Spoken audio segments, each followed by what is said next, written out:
Olá, meu amigo. Feliz sábado. Bom, eu não vou tomar tanto tempo aqui para falar segunda, terça, madrugada, noite, né? É um podcast, você pode estar assistindo na hora que você quiser. Pode, inclusive, estar assistindo no lançamento. Mas o importante é que você está aí. E nós estamos felizes por isso. E se você está aí, eu te convido, vamos juntos agora estudar um pouquinho sobre o selo de Deus e a marca da besta. Você sabe que o livro da Revelação, nós na língua portuguesa gostamos muito de palavras, né? Armagedon, né? Na verdade é montanha de Megido, né? Se fosse traduzido. Apocalipse, na verdade, é revelação. Mas nós gostamos dessas palavras de impacto, né? E eu acredito que você tenha muita vontade de conhecer mais. Então eu te convido a estar aqui conosco. Eu sou Paulo Henrique, sou membro da Igreja Adventista Central de Alfenas. Eu estou muito bem acompanhado hoje por esses Ítalo. Não, o Celso é ítalo paulistano. O Lucas já é ítalo brasileiro, né? Estão aqui o Lucas e o Celso comigo. Eles eram membros da igreja do Itaparica. O Lucas continua e o irmão Celso agora ele está ajudando na igreja de Fama, uma cidadezinha maravilhosa aqui do lado de Alfenas, se você puder conhecer. Mas para nós começarmos então, eu vou pedir ao Lucas que nos dirija uma palavra de oração e peço a você que nos acompanhe nesse momento. Oremos. Querido bom Deus, nós estamos aqui neste momento pedindo que o Senhor Espírito Santo esteja conosco, venha iluminar este estudo, que tudo que venha a ser revisado aqui, tudo que venha a ser dito, possa partir da Tua inspiração e não da nossa própria vontade. Amém, Senhor. Ajuda a todos nós a compreender a Tua vontade, é o que pedimos e agradecemos em nome do nosso Senhor Jesus. Amém. Amém. Amigos, sempre que eu leio esse verso, eu lembro daquele hino lá, vi um anjo voando pelo céu, né? Que fala. Nós vemos aqui então João nos relatando uma visão que ele tem. E esse anjo, ele traz uma mensagem, mas não agora para seres humanos. Ele traz uma mensagem para outros seres celestiais, anjos também, que possuem autoridade de agora infligir na terra alguns eventos mais traumáticos. E ele grita para eles, olha, não danifiqueis ainda, nem a terra, nem o mar, nem as árvores, até marcarmos com o selo as testas dos servos do nosso Deus. Está em Apocalipse capítulo 7, versos 2 e 3. Meus amigos, por que vai haver dano na terra e por que esse dano aguarda um selamento? E o que é esse selamento? Vamos conversar sobre isso. Fiquem à vontade aí. Bom, o selamento é a separação entre aqueles que aceitarem ao Senhor Jesus e o seu sistema doutrinário, o sistema do Senhor Jesus, de todo o seu coração e de todas as suas forças, custe o que custar. Obviamente, como em determinado momento da história o mundo será dividido em dois, né? Aqueles que estiverem do lado do Senhor Jesus estarão, por assim dizer, selados, separados para o Senhor Jesus, e os que estiverem contra o Senhor Jesus estarão da mesma forma, consequentemente, separados, selados para a perdição. Então, segundo as Escrituras, o selamento é esse processo de separação. Não é um selamento físico, não é uma marca física, não é um carimbo, não é um chip, não é injeção, que nem fala meu sogro. Não é uma tatuagem, não é um cartão eletrônico. É uma separação que é feita pelo próprio Senhor Jesus, que é o juiz e o advogado. E daí a simbologia da testa, né? Porque você vai ser marcado em função das suas decisões, daquilo que você fizer, né? Mesmo que você seja constrangido, torturado, você não abre mão das suas convicções, da sua consciência, e você é marcado, então, simbolicamente para nós, mas para Cristo, muito praticamente, muito objetivamente, né? Uhum. Em relação a essa outra parte do dano da terra que você comentou, Paulo, serão basicamente consequências de todos os anos de maldade que foram deixados, né, que a terra foi deixada sobre, digamos assim, sobre conduta do homem, né? Você terá, obviamente, um tempo, que é um tempo posterior a esse aqui, porque, veja, como é lido, ainda não era a hora, não era para da terra ser danificada, não era para o mar ser danificado, mas já é um início de um tempo difícil, que é uma consequência de todos esses anos. A gente pega diversas... A gente ainda tem aqui no Brasil, embora não se use mais revistas, hoje é tudo eletrônico, você ainda tem algumas revistas de renome, como a Super Interessante, como a Galileu e outras revistas de ciência, em que, eu me lembro, desde que eu era pequeno, você já tinha pesquisa dizendo que, olha, se continuar assim, a Terra não dura até 2050, não dura até 2040, não dura até... Então, o que está acontecendo aqui é justamente isso. Você vai ter um início, é o começo do período ainda, de maneira, digamos assim, não sobrenatural, do castigo que os próprios homens trouxeram sobre si por toda essa desgraça que foi colocada por nós mesmos desenfreadamente. Então, todo o consumismo, toda a poluição, todo o mal cultural que vem sendo colocado, ensinado para as crianças desde a sua infância, isso tudo vai gerar na Terra um clima assim de destruição. Então você vai ter, até por consequência da remoção do Espírito Santo, que acontece nos últimos dias, né? E é próximo aqui essa questão do selamento, as próprias pessoas vão ser, como Paulo fala, pessoas orgulhosas, não se importam umas com as outras, só querem o próprio ganho, os próprios prazeres, e não vão dar a mínima para o planeta, nem para as outras pessoas. Ainda não são, como eu disse, os grandes sinais que Deus irá fazer, né, que vem dele, sinais que não são inexplicáveis, que acontecerão nos últimos tempos, as últimas pragas. Ainda não é isso. Mas o mundo já vai estar sofrendo com as consequências. E isso serve de advertência final para que as pessoas se liguem que tem algo errado, né? Então vai ser muito provavelmente o fim do exercício da misericórdia.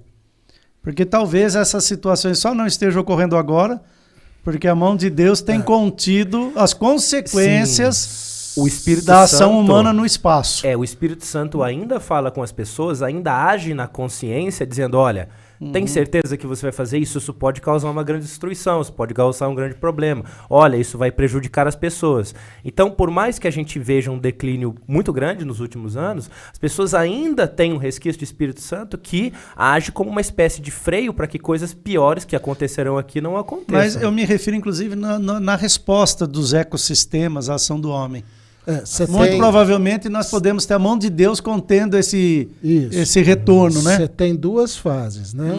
São dois momentos distintos, como está no verso.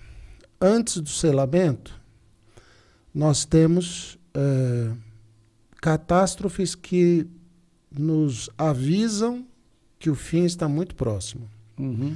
O Espírito Santo ainda atua até a época do selamento, mas ele atua sobre aqueles que se dispõem e aceitam essa influência, né? Uma vez definido quem é de um lado, quem é de outro, o Espírito Santo se retira totalmente. O selamento está pronto. O Espírito Santo se retirando, a misericórdia de Deus cessa sobre todos aqueles que não o escolheram. E aí vem o que o Lucas falou, que são as pragas, que é difícil até a gente imaginar como se darão, porque existem coisas assombrosas para nós quando a gente pensa na descrição das pragas, né? Sim. Por exemplo, uma chuva de granizo com pedras de 35 quilos. Pois é. o que O ano isso passado significa. eram pedras assim do tamanho de uma bola de golfe, de ping-pong. E olha a destruição que fez aqui em Campos Gerais e Monte Belo, né, nessas cidades aqui em volta. Então, você tem toda a razão, né? O Apocalipse fala que ainda há os 4 anjos nas 4 pontas da terra, né? Os 4 pontos cardeais, segurando um pouco isso para que haja tempo de salvação. E aí, então, para quem nos acompanha, né, às vezes vocês falam, mas como é que eles fazem essas inferências, né? O Apocalipse é um livro para ser estudado. E ele tem a sua simbologia que a própria Bíblia explica. Eu vou dar um exemplo para você. Esse verso inicial que nós comentamos, né? Não danifiqueis o mar, a terra e as árvores. E logo em seguida, se você continuar lendo o 4 e o 5, diz que então depois eles foram e danificaram a terra e o mar. Aí não diz que danificaram as árvores. Então, o que seriam árvores? Se você tiver aí, você pode dar um pause agora no vídeo, abre aí em Salmos capítulo 1, eu vou ler para você ver como a Bíblia se explica.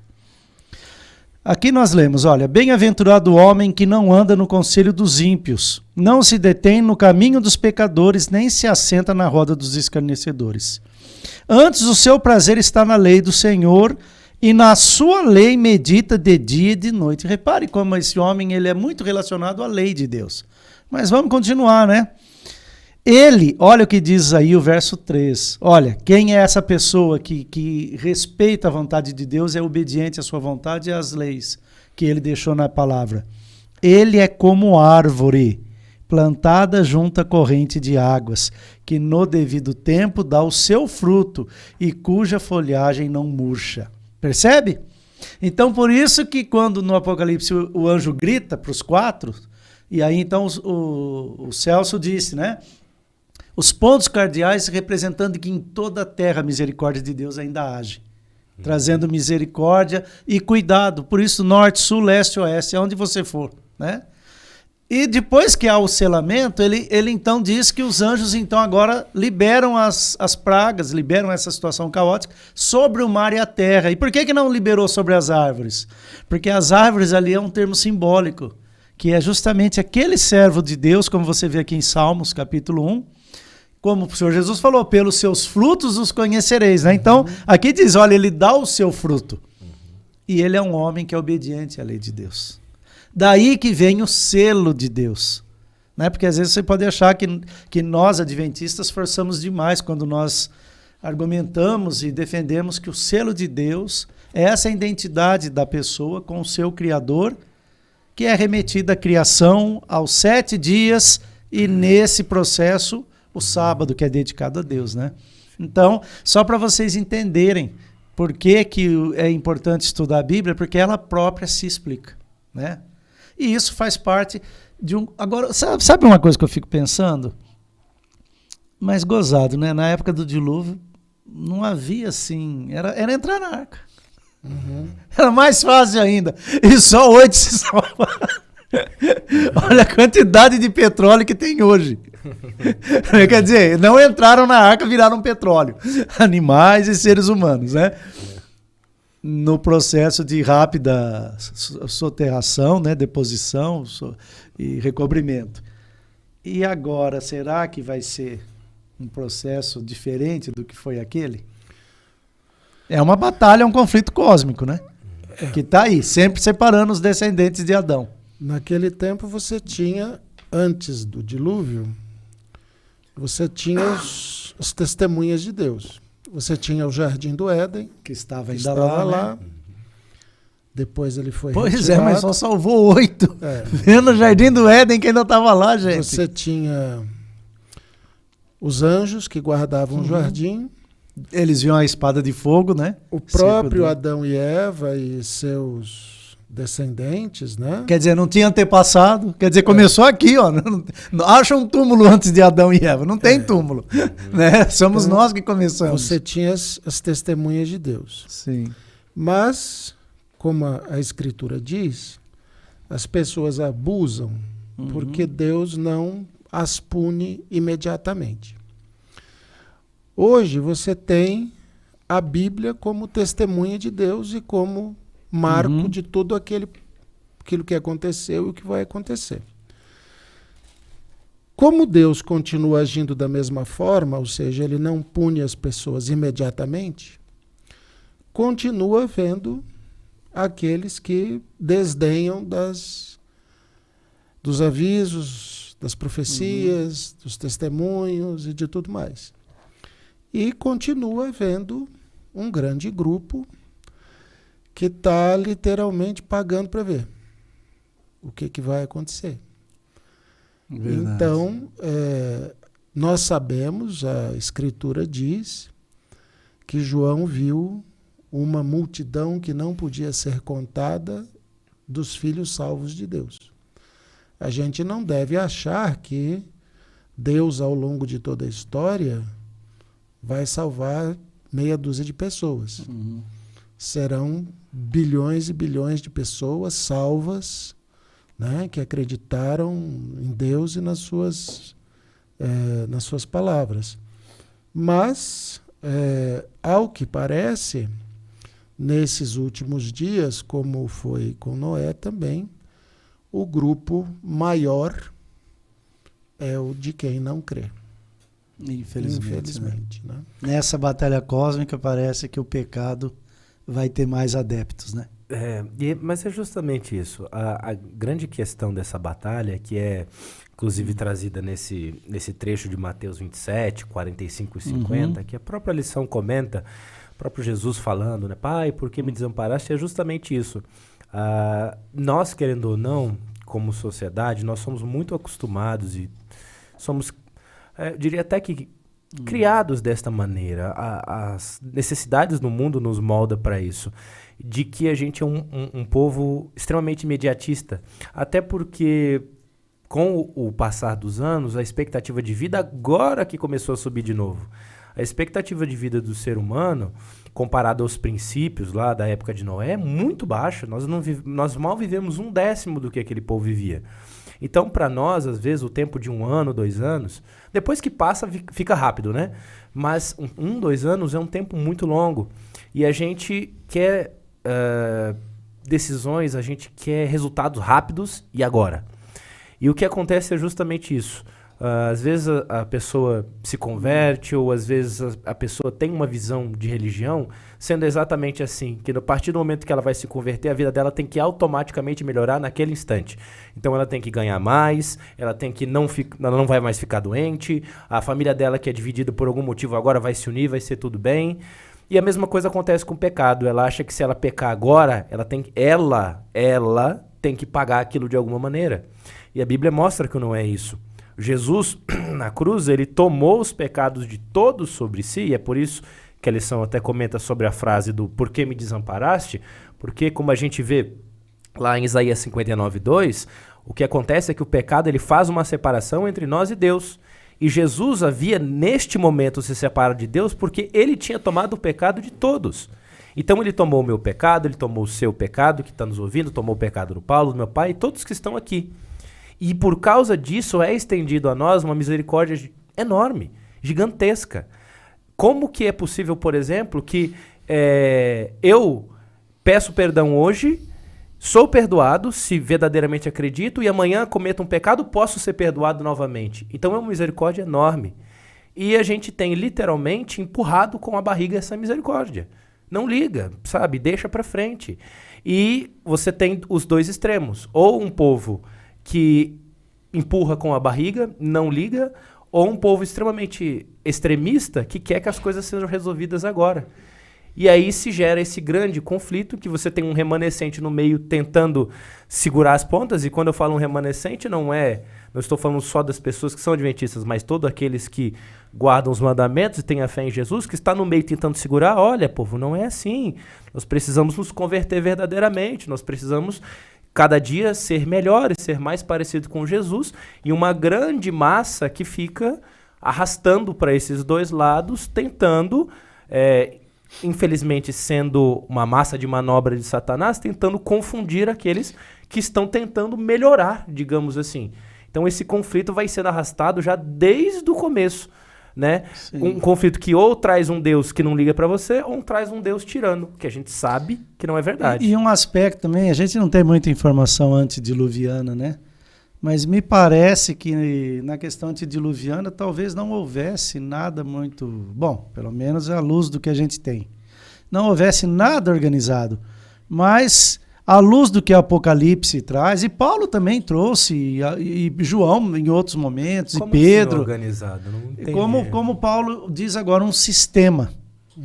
Um sistema, uma instituição, um Estado. Sim, é porque não precisava, muito bem organizado agora para chefiar esses rebeldes. Rebeldes, entre aspas, porque para eles estão certos, né? Sim. De continuar naquele nível de existência, né? E para, inclusive, fazer perseguição àqueles que forem receber o selamento de Deus. Né? É a figura que a gente chama da besta. Sim. Você tinha os portões do Éden que funcionavam como uma espécie de igreja onde Local tinha de culto, né? o altar que o próprio Deus havia construído para Adão e Eva, e era o local de culto. Mas hoje você não tem, como tinha naquele tempo, ainda pelo menos, essa quantidade de manifestações sobrenaturais. É muito raro se ver um anjo, é muito raro você ver uma manifestação divina, os milagres verdadeiros, né, estão ficando mais raros, e isso abre espaço para que se formem esses sistemas organizados, né? É claro que se Deus aparecesse nas nuvens agora, imediatamente manifestasse sua vontade, todo mundo morria. Né, ficava claro. Mas o plano de Deus foi que houvesse uma palavra revelada e que houvessem igrejas que mantivessem isso, né? E nesse aspecto, a gente precisa deixar muito claro que a gente não está falando de pessoas, que a gente está falando de igrejas, de sistemas, né? Porque senão as pessoas... Até quando cumprem um papel profético ainda, né? Porque quando as pessoas ouvem você dizer alguma coisa sobre igrejas, elas têm a tendência de ficar ofendidas. Né? Ainda mais hoje em dia, né? Ainda mais está hoje falando em da dia minha igreja. Não, eu não estou falando da tua igreja. Eu estou falando de sistemas. Por isso é que eu gosto, eu tenho essa prática. Eu nunca afirmo nada sobre uma igreja que a própria igreja não afirme. A igreja que fala. Quando eu sou obrigado, por exemplo, a pregar Você sobre... põe aspas, olha, agora sobre segundo ela, profecias, aspas, falando fulano, Isso. falando ciclano. Porque você tem que explicar as profecias, né? Essa lição é inteira, esse trimestre é inteiro profético. Então, você tem que explicar a profecia. E as profecias falam dos sistemas que haverá. E quando a gente chega e diz assim, a igreja tal está errada, parece que você está tomando isso pessoalmente. Então, eu não gosto de fazer isso. A gente tem um tempo ainda, e eu queria mostrar isso aqui. Então mostra, faz favor. Olha aqui, eu estou aqui com o catecismo... Mostra aqui para essa câmera aqui, ó. O último catecismo da Igreja Católica. Mostra aí que o Ranieri, o Gustavo, com o João Pedro vão dar um enquadramento aí. Esse é o catecismo de João Paulo II. Isso. É o último. Ele foi produzido pelo cardeal Ratzinger e a sua equipe, que depois virou Bento XVI. Né? É o sistema doutrinário da Igreja Católica Romana, que é o sistema doutrinário da Igreja. Aliás, um dos mais belos capítulos escritos sobre o sábado que eu já li na minha vida. É belíssimo o capítulo que eles explicam sobre o sábado. Antes de você e a posso mudança. Só fazer um comentário? Para quem tiver interesse, ontem mesmo eu estava procurando ainda, essa parte do catecismo, você acha em português, claro, no livro, mas você também tem o site da igreja, da própria Igreja Católica. Se você acessar www.vatican, com N no final, .va, você encontra todos esses materiais, documentos, encíclicas, a listagem de papas, tudo isso online, tá? Tem. O único ícone que não adianta clicar, que você não vai conseguir abrir, é um que está escrito Arquivio Secretum.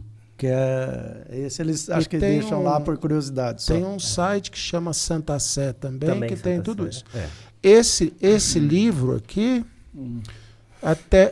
até onde eu saiba, ele não é produzido no Brasil. Essa versão em português eu tive que comprar em Portugal, porque não tem no Brasil. Então eu estou aqui, ó, na página 35, tá bom? Página 35, nós estamos aqui nas bases doutrinárias da Igreja Católica. E aí vai dizer assim, sobre as fontes da doutrina católica. Duas formas de transmissão distintas. Parágrafo 81. A Sagrada Escritura é a palavra de Deus enquanto foi escrita por inspiração do Espírito Divino. Primeira forma, Bíblia. Segunda forma, estou na página 36, parágrafo 82. A Sagrada Tradição, por sua vez, transmite integralmente aos sucessores dos apóstolos a palavra de Deus confiada por Cristo Senhor e pelo Espírito Santo aos apóstolos, para que eles, com a luz do Espírito da verdade, a conservam, exponham e difundam fielmente na sua pregação. Daí resulta que a igreja romana, é claro, porque eu estou no catecismo romano, a igreja, a quem está confiada a transmissão e a interpretação da revelação, não tira só da Sagrada Escritura a sua certeza a respeito de todas as coisas reveladas. Por isso, ambas devem ser recebidas e veneradas com igual espírito de piedade e reverência.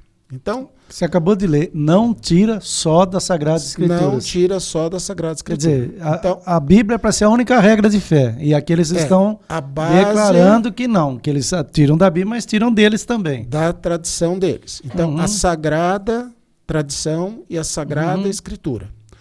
Ou seja, de onde vem tudo isto aqui? Vem de duas fontes. O que eles chamam a Sagrada Escritura, que é a Bíblia, e o que eles chamam a Sagrada Tradição. Pois bem, vamos pegar um exemplo dessa tradição. Tá? Eu tenho aqui um documento que é do Concílio de Trento. O Concílio de Trento foi a resposta da Igreja Católica à Reforma Protestante. Certo? Sim. Então, veio a Reforma Protestante, né? Aí vem a resposta. E o arcebispo de Régio, na sua participação no Concílio de Trento, isso é tudo documentado, tirado das páginas católicas e tal, qualquer um pode conferir.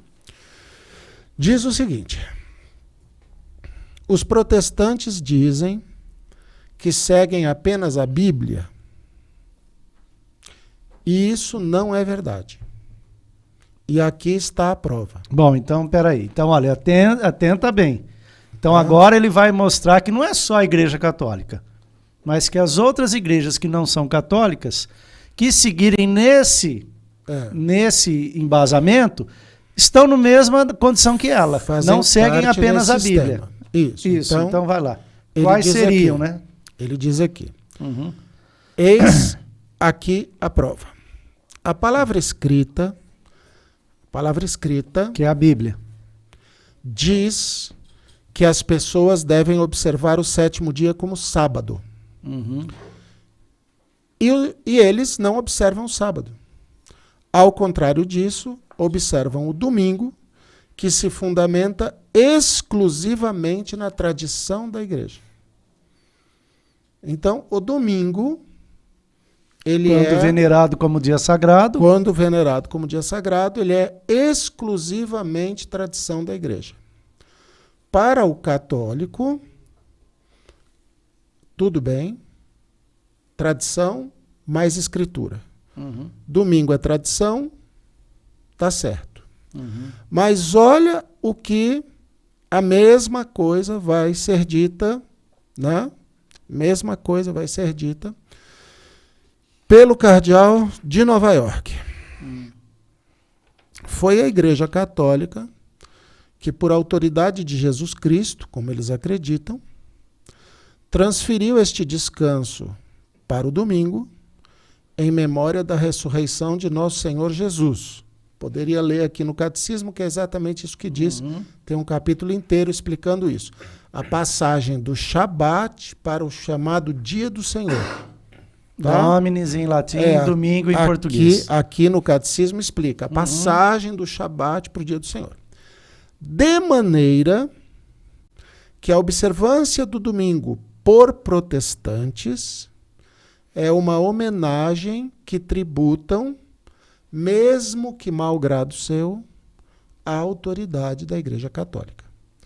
Então, o que está posto? Você tem um sistema... Quando o Edir Macedo lá na Record fala domingo, um dia para ser guardado, um dia da família, ele pode até orientar o povo para não ser católico, mas no fim, sem até que se saiba, ele está reconhecendo que a autoridade da Igreja Católica é suprema e ele obedece a ela. Segundo o cardeal, o último nível da hierarquia católica, segundo o cardeal de Nova York, é isso. Os guardadores do domingo tributam a autoridade, homenagem à autoridade da Igreja. Muito bem. Por quê? Porque o domingo, como foi dito aqui, é exclusivamente tradição da Igreja.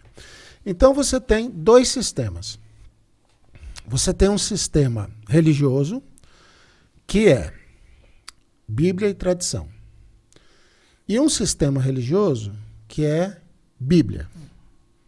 Pois bem, o que o Senhor Jesus disse sobre isso? Eu estou aqui em Mateus 15.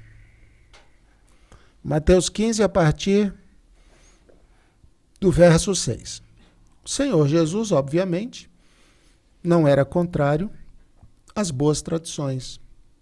Existem tradições, como, por exemplo, a tradição social de obedecer às autoridades, a tradição da organização de um povo. Essas coisas não tem problema nenhum. Festejar um casamento, o Senhor Jesus foi a festas de casamento, essas tradições não tem problema. Mas existem tradições que ganham valor doutrinário. E aí o Senhor Jesus diz, Mateus 15, verso 6. Assim, invalidastes o mandamento de Deus pela vossa tradição. Hipócritas, bem profetizou Isaías a vosso respeito, dizendo: este povo se aproxima de mim com sua boca e me honra com seus lábios, mas o seu coração está longe de mim. Em vão me adoram, ensinando como doutrinas os mandamentos dos homens. Então, o que Jesus disse é, quando uma tradição muda um mandamento de Deus, Deus reprova essa tradição.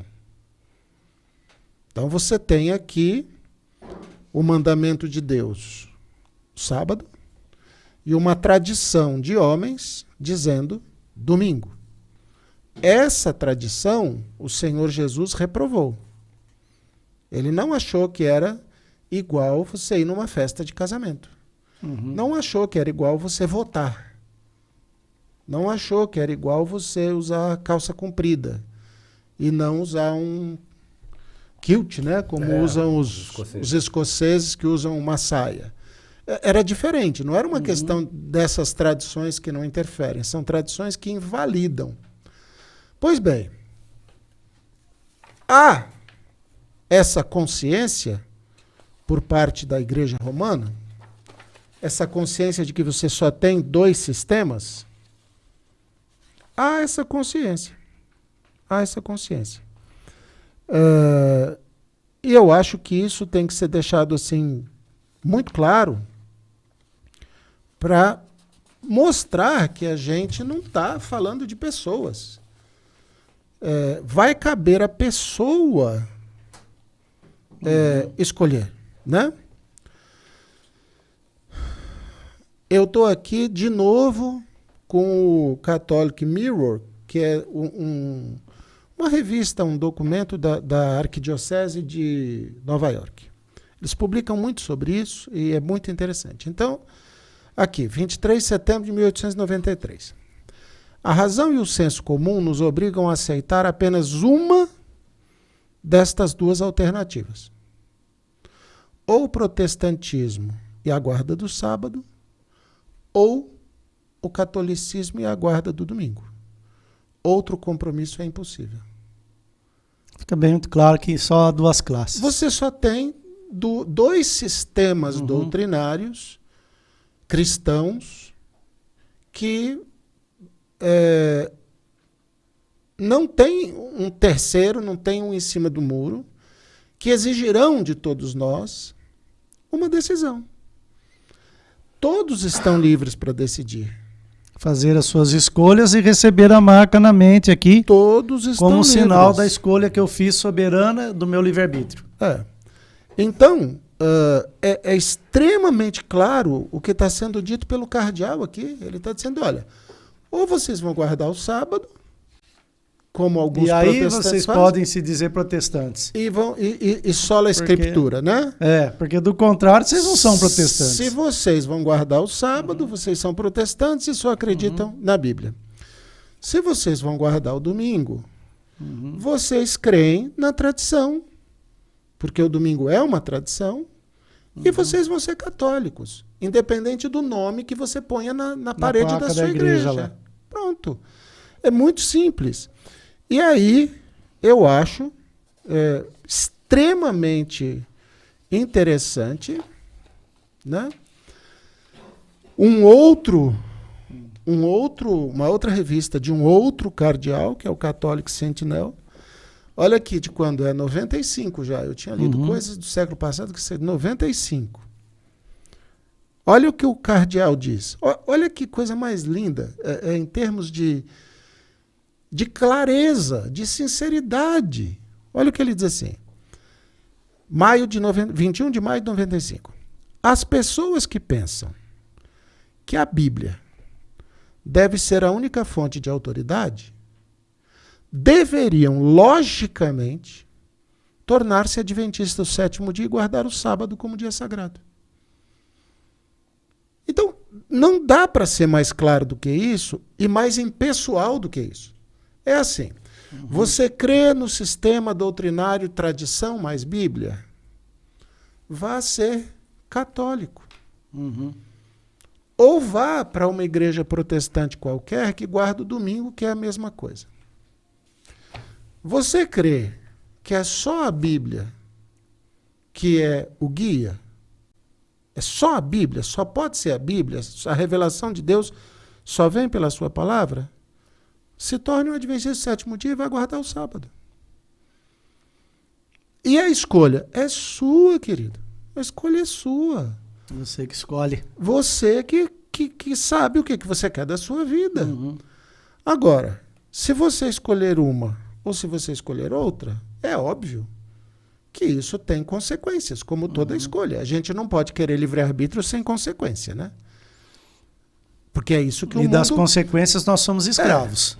O mundo quer isso hoje. Eles querem livre-arbítrio sem consequência. Sem consequência. Então, quer sexo livre, mas não quer doença, não quer filho... que não foi planejado. Que não foi planejado, não quer nada, né? Só quer o sexo livre. Não dá, né? Isso tem consequências. Então, a mesma coisa. O que a lição está enfocando nós temos dois sistemas. Um sistema que foi reprovado pelo Senhor Jesus, que está dizendo, olha, não mexa nos mandamentos de Deus com as tradições de vocês. Não tem como ser mais claro. Sim. E um outro sistema que está dizendo, nós estamos tentando, com todas as nossas forças, guardar os mandamentos de Deus. Você escolhe aquele que você quer. E isso não tem nada a ver com a gente não gostar de pessoas, ou falar mal de igreja, ou falar mal de pessoa. Ninguém está falando mal de ninguém.